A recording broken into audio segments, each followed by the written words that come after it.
चला पाहूया माँ काली तुम्हाला आज काय गायडन्स देत आहे।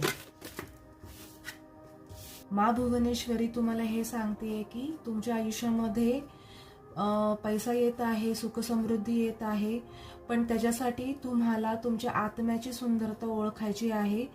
तुमच्यामध्ये दया भावना, क्षमा भावना ही निर्माण करायची आहे। दान धर्म तुम्ही केले गेले पाहिजे, लोकांना दोष दिले नाही गेले पाहिजे, तुम्ही निंदा नाही करायची लोकांची।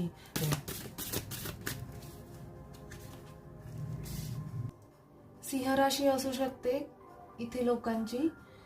त्यांनी जे माँ भुवनेश्वरीने ज्या भावनेवर तुम्हाला काम करायला सांगितलेलं आहे ते काम करा, पण कोणालाही न घाबरता बिनधास्तपणे फुल कॉन्फिडेंटली काम करायचं आहे त्या भावनेसोबत। चांगल्या गोष्टी करण्यासाठी स्वतःला पुढे ढकलायचं आहे, पाऊल पुढे पुढे छोटे छोटे का होईना पण उचलायचे आहेत, पण चांगल्या गोष्टी करायला मागे हटायचं नाहीये। पाहूया अजून काय गायडन्स आहे तुमच्यासाठी।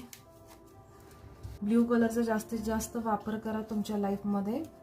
तुम्हाला सर्वात महत्त्वाचा मेसेज हा देण्यात येत आहे की तुमची जी आत्मिक शांतता आहे, तुमचा जो सुसंवाद पणा आहे आणि तुमचा जो खरेपणा आहे त्यांच्याकडून तुम्ही गायडन्स घ्यायचा आहे तुमचे डिसिजन्स घेण्यासाठी। तुम्हाला तुमच्या आत्म्यालाच विचारायचं आहे की काय डिसिजन्स घ्यावेत आता। जाता जाता चॅनलला सबस्क्राईब करा आणि व्हिडिओला लाईक करा गाईज।